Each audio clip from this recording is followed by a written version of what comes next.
Hello students, this is our 8th lecture of the lesson 3 Equality Class 11 Political Science।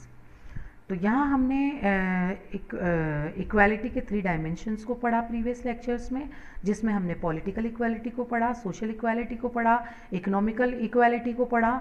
अब हम देख रहे हैं कि इक्वालिटी से रिलेटेड हमारे कुछ विचारक हैं, कुछ विचारधाराएं हैं जो इक्वालिटी के बारे में हमें क्या कह रही है। अब सबसे पहले हम मार्क्सिज्म को पढ़ेंगे।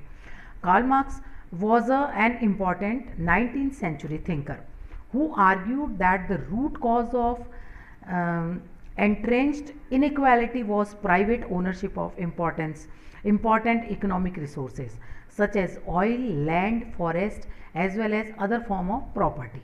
He pointed out that such private ownership did not only makes the class of owners wealthy, it also gave them political power which enabled them to influence state policies and law, and this could prove a threat to democratic government.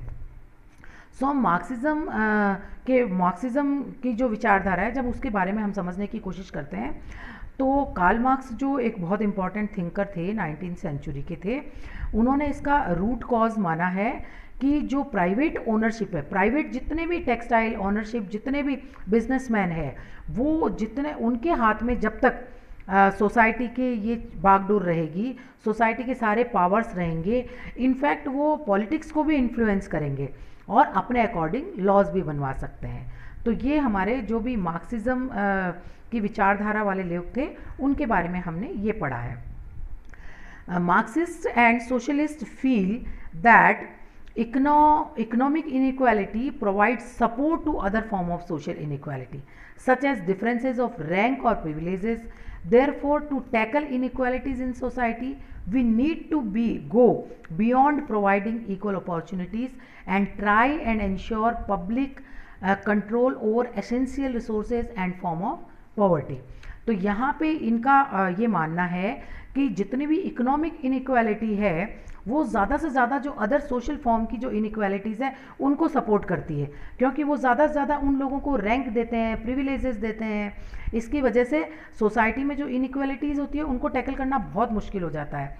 इसकी वजह से equal opportunities सबको मिल नहीं पाती है। तो उनको मानना है कि ज़्यादा से ज़्यादा जो रिसोर्सेज हैं वो पब्लिक ओन्ड जो है, पब्लिक ओन्ड जो भी रिसोर्सेज हैं वो गवर्नमेंट के हाथ में होने चाहिए सारे के सारे, ताकि वो उनका अच्छे से यूज़ करके और सारे लोगों में इक्वल डिस्ट्रीब्यूशन कर सके प्रॉपर्टी का, तो जिससे इनइक्वालिटी नहीं रह पाएगी।